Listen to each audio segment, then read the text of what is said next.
What about the kids like me that are not academically driven? Yeah. I've driven, that's why I went to go and work for inclusive education, because I don't see why, as a child, you must be felt to feel stupid because you can't do maths. I'm a living example of that. My success is not based on my academic record. It's based on what I have achieved on my talents, gifts and talents that God has given me. So why are we still perpetuating that? Why are we not giving kids more options and more avenues to empower themselves and to feel good about themselves? Because my daughter, for example, brilliant artist, brilliant rapper, brilliant, but the market is tiny. You know, and I, like in my days, the parents already told you, Nietzsche kan nie theater gaan doen nie because it doesn't earn. Has that changed? No. And why not? I mean, the school system has changed, the curriculum has changed, maar daai het nie gechange. But you want to say it didn't change for us as colored people. We don't want to bring color in here, but we have to say it here because it's mostly struggling artists. Artists is normally colored people. Coming from the suburbs. Yes. Coming from the suburbs. And also, I'm not a politician. This is just speaking from Kim's heart. So please don't label me as a politician or any kind of educated or expert on the subject. I'm saying from Kim's perspective that, you know, apartheid has taught us to always sing. That is deel van ons culture. When you sad, you sing. When you're happy, you sing. When you're angry, you sing. When you're joyful, you sing. That maki saki. It's inculcated into our culture. So how can you not expect stars to come out of that? You know, when it's been inculcated into our culture. So look, after Poison, we did Klop Klop. And after Klop Klop came Cat and the Kings. And then came the epitome of my career. Now, this is a little girl who thought Joburg was overseas. Now imagine you go to London and you go to Broadway. And I dare say, I don't know if there's any other shows that have been there before us. Are we the first? And if we were the first, why is a big boy not being made about it? Yes. Is it because I'm colored? I don't know. I think, Kim, you know what? This is the question that many artists are asking. Is it because I'm colored? I mean, we're going to come now to a point where in Cape Town, you are one of the best singers. And there's many of you guys out there, but there's only a certain group of people that's performing here and there. There's no opportunity for other people. I mean, it's obviously like artists are like struggling currently. Artists are really struggling, yes. And I think it's a case of survival, where people become cliquey and they don't want to let you in. And you have to fight and push. I mean, I've been, like I said, Cat and the Kings was 26 years ago. And ek het die vere as wat ek gewys het. I mean, I'm not driving around in Porsches or I don't have a big freaking house. I'm not living this luxurious lifestyle. However, we portray it as glamorous when we're on social media or when we dress up to do an interview or whatever. People don't realize that when we go home from that interview, ons moet gaan hond eet by die huis. You know, I like sitting here right now, I've just exhausted my funds that people have raised for me coming back. I must go look for another gig this weekend. And I'm being blatant about it because die mense dink ek sit hier boem, maar dis nie so nie. I have to keep myself plat like everybody else because, you know, it's about survival. And I think that was the truth card for going overseas because daar jy werk elke dag. The only problem is, you don't, but we'll get to that. But yeah, that is a big problem. And I also think the fact that we're not registered, we're not recognized as a career. In South Africa. We're not, I think, and I stand corrected, if the politicians out there can verify this, I think that we are gazetted as buskers right now, or freelancers. And how do we enjoy the benefits what benefits would we not enjoy if it was registered? I mean, look at all the artists that have died on pauper funerals. If they were registered, if their careers was registered as a career, as a singing career, they would have been able to draw unemployment. They would have been able to possibly have a pension fund, and with the pension fund possibly comes a burial fund. And these mense wat awards gewen het vir South Africa. It's disgusting. It reminds me of the story of that lady Phyllis Salin. Charloon Soete Richards, that's good. Brilliant actor. But when she passed away, then it was a different story. I mean, this was a woman that was on TV. She was in one of the best stories, Feel as a Kind, and many others, equally, and some other programs. But when she passed away, we heard of her story. It's still the same, Uncle Stan. Nothing has changed. If I must pass away tomorrow, I have to rely on somebody to bury me. Because there's no platform for us to be able to, even with COVID, daar was niks supportie.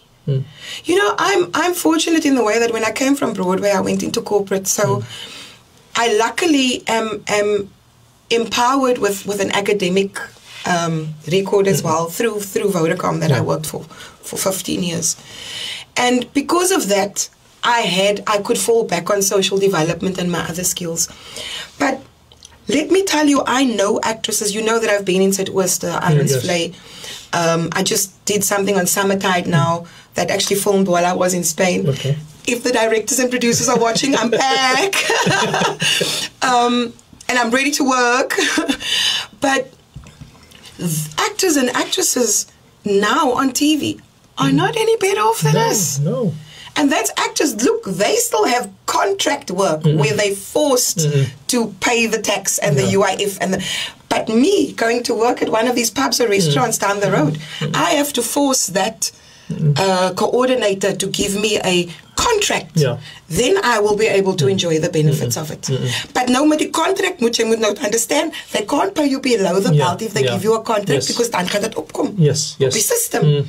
So that's why I'm saying there's a lot of authoritative bodies that are here. There's a SAMRO. I know there's a guild for acting. And what is daar for the musicians? And has those organizations been activated to do what they meant to do? Because from my perspective, ek dink miskien het David Kramer en Tally Peterson vir ons gespoil when we went over 26 years ago because we never had any of these problems. And that's what I can't understand. If they could get it right from a social responsibility perspective to look after us because they're taking us out of our country to a foreign country, hulle moet vir my ma kan sê nee, as jou kind siek raak, sy gaan, you know, if something happens, we can. So that means to me that it is possible. It is possible to have those kinds of communications, those kinds of relationships with the people overseas. And that is what I'm here for today. If there's a problem, then we must create those relationships. Exactly. Because our people are there. And they need protection, and they need education, and they need to still be able to go there and work. Yes. And that brings me to the following. So, things were a bit tough in the music industry here, and you had to go overseas. Now, if I have to provide, and I have to leave Cape Town to provide, to look after my children, I'm going to have to do it all after myself. You can't sit and wait for something to happen in Cape Town. If it's not going to happen, you have to go out and you have to make it work. You were at that point where you had to now say, okay, I'm going to leave Cape Town and I'm going to leave for Spain. How did you get to that conclusion that it's time for me to leave? Well, this happened, I think, just after COVID, because COVID forced me to go into film. Ek wil nog nooit film gedoen het, want ek was altyd vet. And I always thought, you know, on TV it makes you look like 4 times fatter. So when I was in musical theatre, I never wanted to do film. But when COVID hit us, all the theatres closed, obviously. I don't know what the Lord was thinking, but I decided just before COVID to leave corporate. Okay. Because I'd fallen in love with social development. I had the opportunity to take a year off from my work to go and work at the NGO of my choice, and I went to work at an NGO called Etafeni in Yanga. Okay. So I became a fundraising manager and And I fell in love with that, and then I left, and I decided, you know what? I think I'm going to try going back to theatre. And at that point, Langarm was staged at the Fugard Theatre. Okay. So after 20 years, I decided to go and see whether I still had what it takes. And thank God, I clearly did, because I was nominated for a Fleur de Cup for Best Female in a Musical. I didn't win it, but the nomination itself was like, okay, girl, you got this. Then COVID hit us. And I was like, okay, what do we do now? Film. That's the only other option. I was doing voiceovers, and I went into film, and that's when I did the movie and whatever. But film is also saturated. It's also saturated. So, and there's a lot of soapies, maar is nou Afrikaans hoor, en jy moet nou die pure Afrikaans praat. I'll never forget doing a month on Suidooster. My mond was so seer van hierdie R'e en T'e en S'e wat jy moet uitspreek elke aand. En the film industry, well, I did a couple of commercials and stuff, but Kim is baie organized. Talk more than what I need to. So my journey started in 2023. There was no work in Cape Town, and I was keen to travel, and I didn't want to end up in any horror stories that I've heard. So I went with referrals from the friends in the industry, and I started with one of the most reputable agencies in Mallorca. And yes, there were red flags. Okay. Definitely red flags. The one, having to trust a stranger with my passport. And this was one of the singers or something from Delft who doubled up as an admin assistant this side in Cape Town. Okay. I'm not saying anything bad about Delft. I've got lots of friends in Delft. Maar nog altyd, ek gee my paspoort vir iemand wat ek weet. And I just have to trust the process and let it go. The contract was in Spanish. And even though I'd insisted on them sending it to me, I only ended up getting the English contract 2 weeks after landing in Spain. So there's like this feeling of hurry up and wait. You know, wag net. And I don't know if it was a strategy or what, but it doesn't matter. And I only got to video chat with the English-speaking agent maybe once or twice before leaving. So that there was a bit of red flags. But in my mind, this referral is saying to me, it's okay. And in my mind, I'm trusting that this agent is going to look after me. So you end up signing something that you're not really confident about, and everything happens either very quickly or what you want happens slowly. So in this instance, I received the contract 2 weeks after arriving in Spain, and by then it was too late. I immediately picked up a few things in English that I didn't pick up before, one of which was that the contract was very one-sided. There was nothing that protected the employee. The employee, and everything was to protect the employer. There was nothing that said, if the employee is in breach of contract, you have the right to do this or that or that. There was only from, if you are in breach of contract, then this is what will happen. Now, I've done contract management in Cape Town. It's the very little limited knowledge that I have. I think of the youngsters who don't have any kind of knowledge. So I decided to trust the process, even the hairs were already standing up on the back of my neck, because I had colleagues and friends working there, and they did not complain. So who am I to, let me go and try this thing out. This particular agency paid for everything, but would give you the lowest show rate because they claim to have paid for everything. While at the same time, you know, they're selling your shows to hotels for more than a 200% profit. And I only know this because I know obviously what my rate is. And you see in the hotels what your shows are being paid for. And it makes you question, okay, now where did that other money go to? Because yes, I understand they cover your accommodation, they cover your car rental, they cover your flights, they cover your visa. Maar jy het 'n fleet van karre en jy het flats wat jy own. Hoeveel keer was daai hotel betaal nie? I'm just saying, it makes you you actually question what is happening to the money there. Because I mean, because it's my blood, sweat and tears. And they're selling out on your soul. It's not because of themselves, it's because of who you are. And I think I would have been a bit more lenient if things like accommodation and stuff was, because I wouldn't have felt as bad if the basics was covered. But no, it's your accommodation wat jy kittel het nie. Some of them don't even have crockery.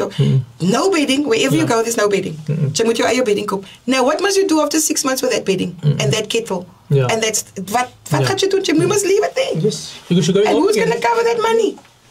You know, so stuff like that. And then my accommodation was a bit of a nightmare because I was booked into a hotel. When I'd first arrived, the first week it was self-catering and I had to dine in or eat out. I luckily had 6,000 rand on me. But now 6,000 rand equates to 600 rand. Hoeveel euros? Not even, 300 euros? And unfortunately for me, when I arrived, there were 3 guys that arrived with me who never had any money. En ek is honger, ek wil vir my 'n burger gaan koop by Burger King. Die burgers is 20 euro. En ek kan nie sien ek eet en jy eet nie. So I go and buy the Musa burgers. So dit is 80 euro uit my 300. Said nog over. Bucket for the whole month. I'm screwed because I don't know what the cost of living is there. They're saying to me you can survive on €20 a day, but that's if you know where to go eat. Yeah. If you know the gatjies and the goedes as jy deel van die community is, dan weet jy mos hoe. But you're not from here. And there's no guideline to say go here or go here on your first week or whatever, this is where you must go. There's nothing like that. So I was already left on a bad foot.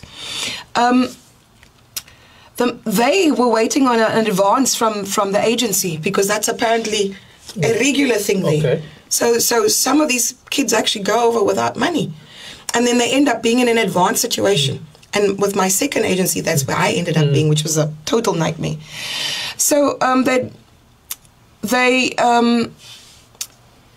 when I complained about the accommodation and how much it was costing me, they moved me to Porto Cristo, which is a suburb approximately 40 minutes away from everybody. Yeah. And luckily I had 3 other girls sharing with me, but it was far from everything. And ek is die oudste, ek wil nie vir hulle influence, maar I have to sort myself out. So I moaned and groaned, and eventually to make matters worse, I was told that I now had to document all my car trips because the petrol money for personal trips would be deducted from my salary. Toe baklei ek eerst because I'm like, now what do you expect me to go hire another car to do personal trips? Of moet ek in my kamer bly heel dag tot ek werk? You bring me to a country and I can't see the country. That doesn't make sense. Just a question on that one. So these things weren't in the contract. When you got there, this wasn't stipulated here already, because remember, you left here. Did you only get this information when you got there? The contract is in Spanish, Spanish, okay. The contract is in Spanish. So my account of these things, you get like one contract in the beginning, but then there's others that come. Okay. I even got the contract just before I left again. Wat ek eers gesign het because why are you giving me another contract? Ek verstaan nie. And you don't want to have the time to sit and explain it to me. So bugger you, I'm not going to sign another contract. Okay. So as I go down, I'll explain it to you. So then the petrol money thing was communicated to me, and I was also informed that they're going to charge me a straight kilometer rate for my kilometers from the venue and back every day. What I was not told was how bad the parking problem is on the island, and that sometimes you have to circle at least 6 times to find a parking. 10 kilometers. This was not explained to me initially or found in any of the contracts I'd signed at the time. Okay. There eventually were more than one contract and a whole bunch of addendums and supporting certificates that came out after. So I insisted on being moved closer to the shops and banks and social life in order to not have to use up extra money to save petrol money and just to save money. And then, sorry. Cut a long story short, I was moved 4 times in 2 months. Until I settled. Each and every place I moved to had no bedding. We expected to buy our own when we arrive, and after a month or 2 you also get informed that you need to pay for the water and electricity as well every month. This information was only captured and documented after I raised it as a problem. Well, that's how it felt to me. Maybe it had been there and they haven't given it to me all in once. I'm not sure. Like I said, I'm not trying to this is the objective of this interview is not to badmouth the agency. It is to highlight the discrepancies so that we can create a more conducive environment because we deserve that. It's a humanitarian right. So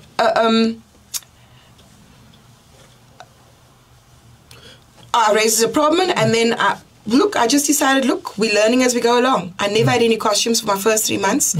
When I tried invoicing them for the rental of my costumes, I was declined. So you had to pay basically for everything, like you said now, for coming from your Nee, die was die eerste agent. This is the eerste agent. Okay. Agent van alles betaal, but I never had costumes for the first 3 months. So they only bought me costumes afterwards. Ek het my eie costumes gebring. Nou sê ek al vir hulle, ek het New York, London, al die plekke, these expensive costumes. And it's wear and tear, I need to look after it. Yes. But they refused to pay me for it. But I had to wait until they bought me costumes eventually. I was declined. Eventually, I went rebel. And ek is die girl. Okay, now you don't want to give it to me now. So I ended up coming home with less than 10,000 rand last year. Because I just decided, ek gaat nou die kar vat. En ek gaat nou die hele Maloka. Gaat ek plat ry because you can't put a price on experience. And I came home knowing the island better than anybody else, because I decided to make the best out of the worst. I saw some of your videos where you actually documented your drive. Yes. Driving through the place. Yeah. So that was last year. And in hindsight, I must say, this was actually the better agency. Okay. Because they cover everything. Okay. So you kind of know what you're coming out with. It's up to you to manage your money better. Okay. I've made a little bit of a network that I could bounce things off. So I'm going to try a different model. So now in 2024, I decided to go with a different agency that didn't pay for anything. But my rate tripled. Okay. Right? Or doubled. But I needed to pay for my own accommodation, my own car rental, visa, travel insurance, flights. And in order for me to work there with this agency, I needed to have my own equipment because they didn't have equipment either. So I literally paid for everything. In the contract, it states that they're not obligated to get me accommodation. They will help me, but they're not obligated. And that's what they ride on after the thought. So in 2023, I already submitted a budget. I'm always one step forward. But they seem to be very reactive instead of proactive. It's an island. Everything happens slowly. I'm not judging them. I actually fell in love with the island because everything just goes so slowly. But the budget that I'd submitted for accommodation and car rental, which I had researched there, and the accommodation and the car rental that they got me in 2024 was double because they waited too long. Accommodation is generally a problem on the island. So, you know it's a problem. Don't wait until just before the season starts to go and book accommodation. It doesn't make sense to me. Yes. And especially when you know that this is a person that's going to make money for you. Yes. Hou vir my happy. Want die persoon gaan obviously vir jou werk. Exactly. Nou soos brood en botter vir julle albei. Exactly. So if I'm happy, you're happy. So I felt I gathered enough information to try again, and who knows, I might even become an agent myself if all works out. I fell in love with the island and I have a passion for youth development and the arts. I'm going to give it another go. Did some research, submitted my budget. This time around, the agent was clueless. I had to do all of the paperwork myself. I didn't mind because, like I said, for me it was a learning curve. No discovering. Spanish Embassy doen nie hulle eie weetjie. They've got a third party called BLS that deals with all the visas and goedes. There's South African people that work there, but they can't answer the nitty-gritty questions. So when you ask the nitty-gritty questions, it still gets passed to the Spanish Embassy. And it's a whole... I think we spent about 2 or 3 months just getting this going. Jy het nie geld nie, maar jy moet elke dag Kaap toe gaan om die ding te gaan uitsort. I convinced myself it was a learning curve and I'm arming myself, so let me just do it. The agent I was communicating with wasn't even the big boss, because the big boss didn't speak English. So I was working with a klein baasie. And I feel that was also where a lot of the misunderstanding and miscommunication happened, because last year we agreed on a certain rate. And when I got to Spain, the rate it wasn't what we agreed on. But it still worked out to, like I went with another colleague of mine. He chose a specific rate and I chose to have a standard income. Whether I did 20 shows a month or whether I did 5 shows a month, this is what they agreed to pay me. And that was what was discussed last year. Mike full ampas of the money, he didn't speak to the big boss about it. Okay, he just made up his own thing. Verstaan jy?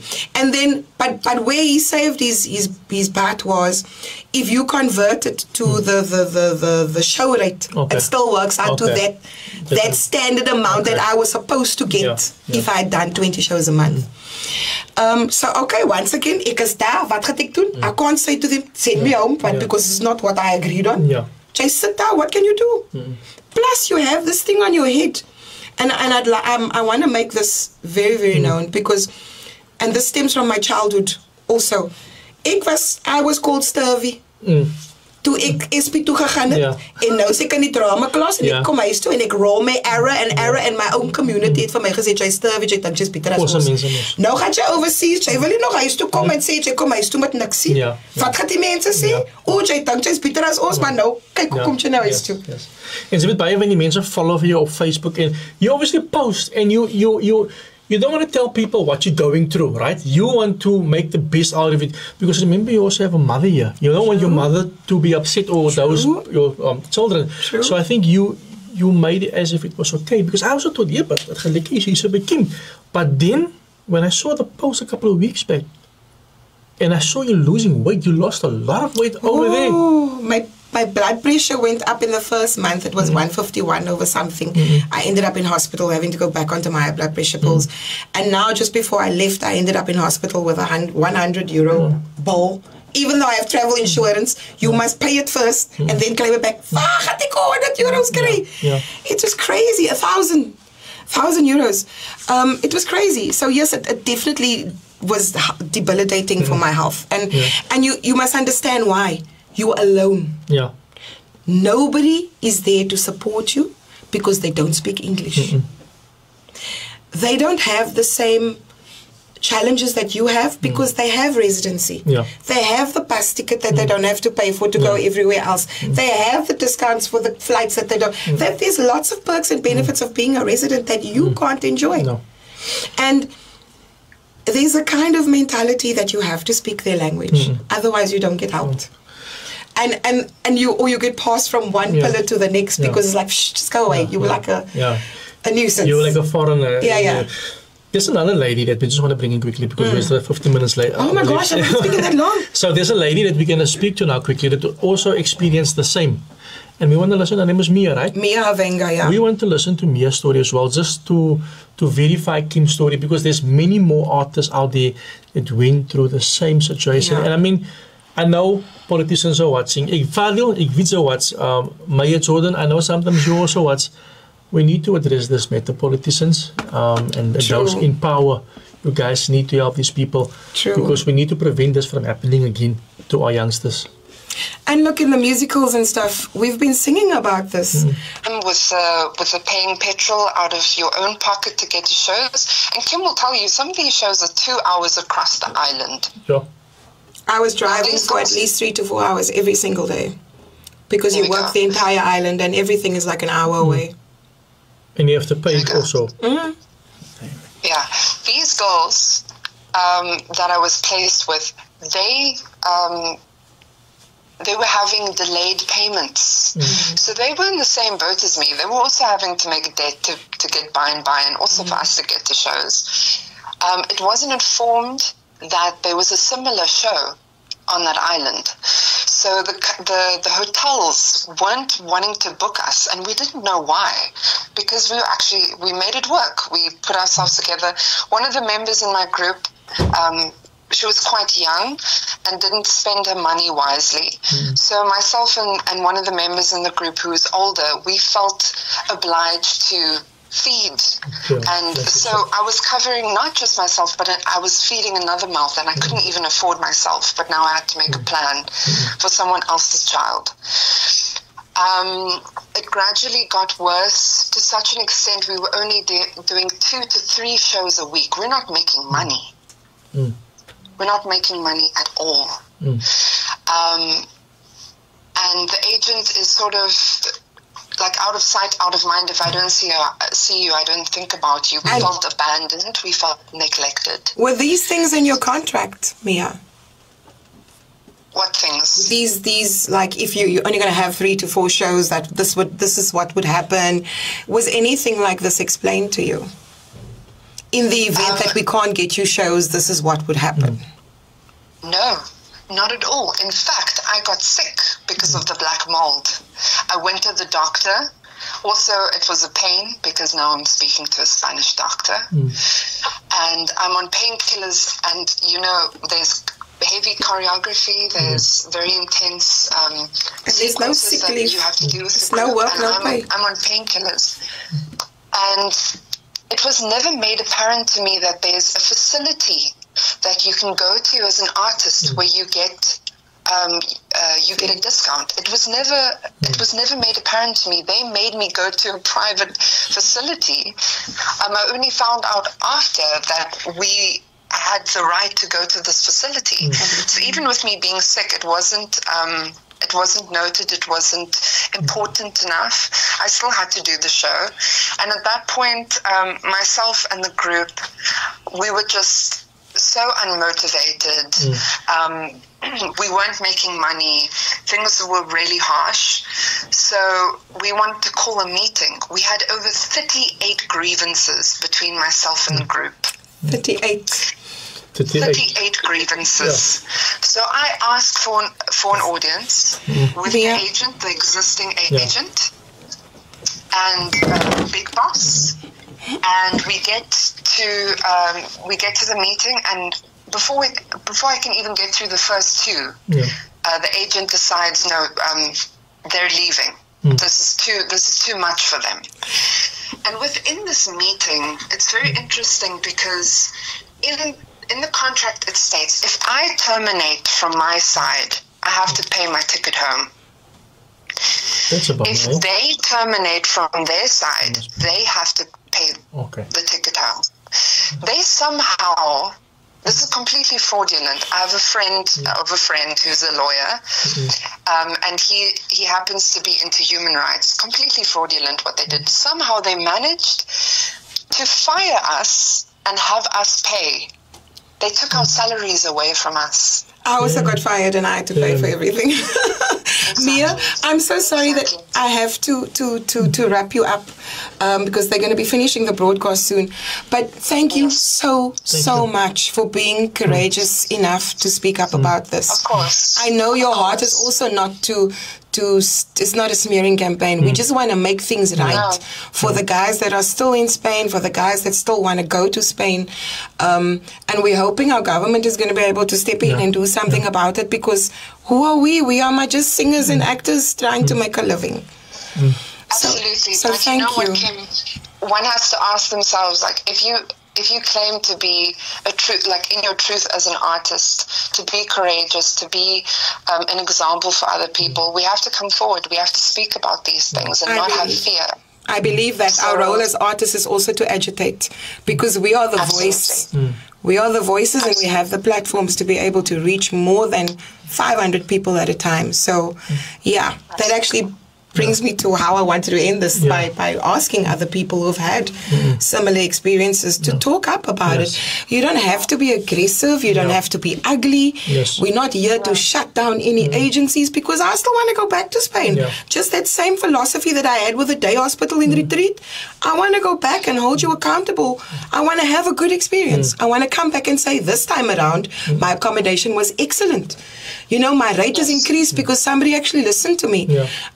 My healthcare was taken care of because, so that is how we want this to end.